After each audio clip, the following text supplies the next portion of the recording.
Doctor مفتاح یہ بتائیں یار you have been a finance minister also. وہ کہہ رہے ہیں ٹھیک ہے انفورسمنٹ کریں, وہ کہہ رہے ہیں کہ ہماری نیت پہ شک نہ کریں اور سب اچھا ہو جائے گا.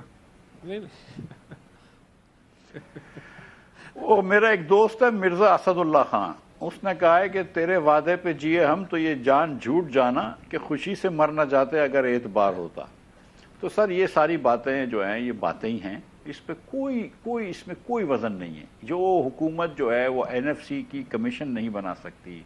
جس حکومت نے IMF کو وعدہ کر کے دیا ہے کہ ہم نیشنل فائنانس کا پیکٹ بنائیں گے اور اپنے اخراجات صوبوں کو ٹرانسفر کریں گے بسک پہ, اور ایک پیسہ نہیں کر سکے. جس حکومت نے وعدہ کیا تھا کہ ہم وقت پہ ایگریکلچر ٹیکس کا لگا دیں گے اور جمع کرنا شروع کریں گے اور نہیں کر سکے. جس حکومت نے, اب دیکھیں وہ میں آپ کو بتاؤں انہوں نے اب تک ایک ریفارم بھی نہیں کیا. یہ ساری باتیں کہ ہم یہ کر رہے ہیں وہ کر رہے ہیں, ایک ریفارم بھی نہیں کیا نا آپ لوگوں نے.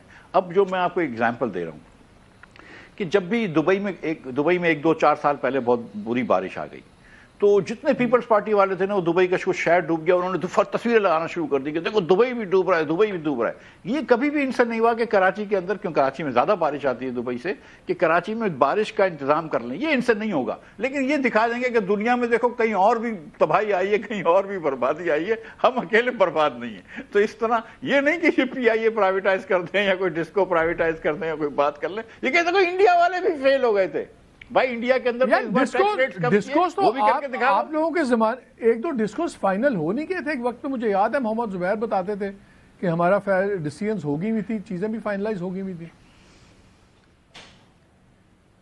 مجھ سے پوچھ رہے ہیں, وہ تو آپ کو بھی جواب پتا کہ محمد زبیر نے کہا کہ کسی نے جی آج کل جو پرائیویٹائزیشن کمیشن کے چیئرمین ہیں جنہوں نے PIA کو بھی پرائیویٹائز نہیں ہونے دیا, انہوں نے اس وقت زبیر صاحب کو منع کر دیا تھا کہ بھائی یہ پرائیویٹائز نہیں کرنا, کیونکہ وہ پرائیویٹائزیشن میں بلیو نہیں کرتے. دیکھیں مسلم لیگ کے اندر سچی بات یہ ہے کہ میاں نواز شریف جو تھے وہ پرائیویٹائزیشن کے اندر بلیو کرتے تھے, لیکن ڈار صاحب اور شہباز شریف صاحب بالکل بلیو نہیں کرتے.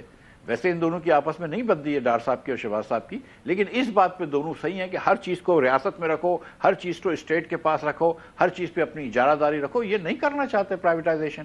اور ظاہر ہے کہ اب ڈسٹریبیوشن کمپنیاں ہوتی ہیں, ان کی گاڑیاں ہوتی ہیں, ان کی جیپیں ہوتی ہیں, ورنہ تو آپ سیکٹری صاحبان کو یہ کہتے ہیں نا, ایڈیشنل سیکٹری صاحبان کو, کہ آپ 1300 cc کی گاڑی میں بیٹھیں. لیکن ظاہر ہے کہ وہ تو شان کے خلاف ہے. تو اگر آپ کو وہ چاہیے لینڈ کروزر تو وہ تو ڈسکوز دلا سکتی ہیں آپ کو, وہ تو PIA دلا سکتی ہے آپ کو, وہ کم وقت آپ کو منسٹری تو نہیں دلا سکتی. تو کوئی بیوروکریٹ بھی نہیں چاہتا کہ پرائیویٹائز ہو. آپ کو ریئلسٹکلی ڈاکٹر مفتاح, آپ کو ریئلسٹکلی لگتا ہے کہ اگلے ایک 12 ماہ کے اندر کوئی ڈسکو پرائیویٹائز ہوگا؟ آپ کو لگتا ہے PIA پرائیویٹائز ہوگی؟ آپ کو لگتا ہے کوئی بھی میننگ فل ٹرانزیکشن ہوگی پرائیویٹائزیشن میں؟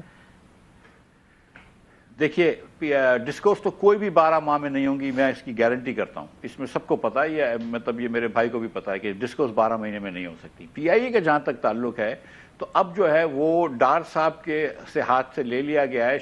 رانا صاحب ایک چیز تو بتائیں, یہاں بڑے بڑے فائنینشیل چیز, مجھے یاد ہے PTI کی گورنمنٹ تھی اس زمانے میں $3 بلین دے دیے گئے ٹرف کے, اور وہ 628 لوگوں کو, اور 0% مارک اپ پہ. اس کا ہمیں کوئی رزلٹ نہیں ملا, کوئی ہماری ایکسپورٹس میں جمپ نہیں آیا, کچھ نہیں آیا.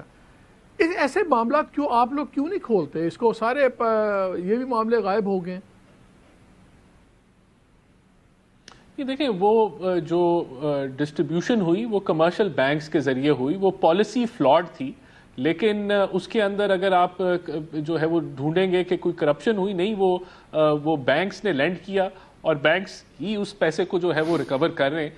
دیکھیں جو کام یعنی کہ ہمارا فوکس معاشی ریفارمز کے اوپر اور وہاں ہم فوکس کر رہے ہیں. میں یہ ایک کریکشن کر دوں کہ prime minister Shehbaz Sharif is totally focused on privatisation. یہ جو رائٹ سائزنگ کا ہم جو کمیٹی کام کر رہی ہے, فوکس تو سارے 15 سال سے نظر آ رہے ہیں. فوکس تو ہر گورنمنٹ میں آپ کی ہم سنتے تھے, وہ تو فوکس تو اپنی جگہ ہے. نہیں تو اب آپ دیکھیں نا کہ PIA When will you walk the talk? That is the question. When will you walk the talk? اس کا نہیں, دیکھیں we walked the talk with PIA's bidding process, وہ مکمل ہوئی. اس میں اگر ہمیں ایک اچھی ویلیو نہیں آئی تو اس کا یہ مطلب نہیں ہے کہ کوئی ہاف ہارٹڈ اٹیمپٹ ہوئی تھی. اس میں جو ہم نے جہاں فلاز تھے اس کو سیکھ کے اب ہم ری بڈنگ میں جا رہے ہیں. اسی سے ہم دیکھیں, ہم نے تو کہنے کا مطلب اس وقت G2G پہ بھی ہم فوکس کر رہے ہیں, ہم ابھی ایئرپورٹس کی بڈنگ پہ بھی فوکس کر رہے ہیں. دیکھیں دیز تھنگز ٹیک ٹائم, اور جہاں ہم جلد بازی کریں گے، اگر آپ نے کوئی فائنینشیل ایڈوائزر ہائر کرنا ہے تو it is a time taking process, اور اس کے لیے جو جتنا اس کو شارٹن. آپ یہ مانتے ہیں کہ ملک کے معاشی حالات بڑے سخت ہیں، عام آدمی بہت مشکلات میں ہے؟ بالکل یہ مانتے ہیں آپ؟ ایسے موقع پہ جو میں نے شروع میں بات کی تھی، ایک سینس آف آپ شو کرتے ہیں کہ اچھا یار ہم آپ کی تکلیف سمجھتے ہیں. جب ایک طرف 1 کروڑ سے زیادہ بندہ اور ایڈ ہو جائے سطح غربت کے نیچے، کسی نے 2 بار ہی نہیں سوچا کہ یار یہ ایم این ایز اور 400% تنخواہوں میں اضافہ لے رہے ہیں، منسٹرز جو ہیں 800% تنخواہ میں اضافہ کر رہے ہیں. اور اگین جیسے مفتاح بات کر رہے تھے، it is not about the amounts کہ کتنے پیسے، وہ شاید کچھ کروڑ بنیں گے، لیکن یہ بے حسی کہ عام آدمی کو اگلے کھانے کی فکر ہے، اور ہمارے جو لکھ پتی کروڑ پتی ایم این اے سینیٹرز اور ایم پی ایز ہیں وہ سارے اپنے آپ کو 400 500 800% تنخواہوں میں اضافہ کر رہے ہیں. اگر اس طرح کے پارلیمنٹیرینز بیٹھے ہوں گے، کیا امید ہوگی عام آدمی؟ آپ کو تو عام آدمی سے ایک اظہار ہمدردی کرنا بھی نہیں آتا یار، اس کے لیے کچھ کرنا تو دور کی بات ہے. دیکھیں جو پارلیمنٹیرینز ہیں وہ چیریٹی نہیں کرتے، اور نہ وہ چیریٹی، سیاست جو ہے it is not a charity کا کہ it is not a job also, it is not a job also, نوکری نہیں ہے. نہیں دیکھیں اٹ از اے جاب. ایسا آپ نہ ازیوم کریں کہ جو سیاستدان ہیں وہ بلینئرز ہیں، وہ صرف انڈسٹریلسٹ ہو سکتے ہیں. چلے ایک کام کریں، مجھے چلے چھوڑ دیں، میں آپ کی بات سمجھ گیا، میں آرگومنٹ سن چکا ہوں. آپ مجھے 6 بندے بتا دیں 1250 پارلیمنٹیرینز میں سے 6 لوگوں کے نام لے دیں جو فائنینشلی اتنے کمزور ہیں کہ وہ اس تنخواہ پہ گزارا کر رہے ہیں، چاہے M P S, senator, M N اے.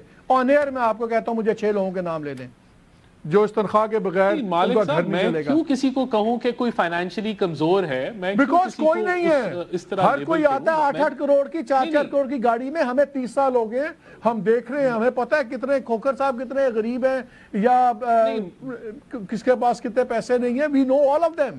کوئی ان میں سے غریب نہیں ہے. بہت سارے پارلیمنٹیرینز یا کیبنٹ ممبرز والنٹیرلی تنخواہیں نہیں لیتے، وہ اپنی پرائیویٹ گاڑیاں بھی استعمال کرتے ہیں. ابھی آسٹیریٹی میجرز سر ہمیں تو یہ پتا ہے کہ سب نے اس بل کو پاس کیا، سب نے لیا، لے کے کیا کرتے ہیں، یہاں سے تو چلا گیا نا، میری ٹیکس پیئر کی جیب سے تو چلا گیا، آگے کیا انہوں نے کیا، I'm not interested، میری جیب سے نکل گیا. مفتاح صاحب آپ کسی ایسے بندے کو جانتے ہیں؟ اس کی جی میں ایک بندے کو، میں ابھی تو وہ پارلیمنٹری نہیں ہے، لیکن میں ایک بندے کو میں جانتا ہوں عمران خان صاحب کو، جو کہ سال کا ₹1,00,000 بھی ٹیکس نہیں بھرتے تھے، لیکن وہ ایک لی 1 کے نام سے بلٹ پروف لینڈ کروزر میں آتے جاتے تھے. نہیں مفتاح on a serious note can you name 5 people جن کو تنخواہ کی ضرورت تھی اس طرح؟ دیکھو میری بات سنو، سچی بات یہ ہے کہ if you look at the tax returns بہت کم لوگ ٹیکس بھرتے ہیں. عمران خان صاحب بھی کبھی ٹیکس نہیں بھرتے تھے، عارف علوی صاحب بھی ٹیکس نہیں بھرتے تھے، آصف زرداری صاحب کا بھی ٹیکس دیکھ لیں اور ان کی جو انکم ہے، جب شہباز شریف صاحب کے بھی ٹیکس دیکھ لیں اور ان کی جو انکم ہے، یہ کسی کی انکم جو ہے وہ اس کے ٹیکس کے مطابق نہیں ہوتی ہے. سو آپ کو اس کے اوپر بھی بات کرنی چاہیے کہ یار پارلیمنٹیرینز جو کہ قوانین بناتے ہیں ٹیکس لینے کے، کم از کم وہ ٹیکس تو ٹھیک طریقے سے بھریں. وہ تو آپ جو ہے کہ Miftah Ismail boss, we have run out of time. آپ دونوں کا بہت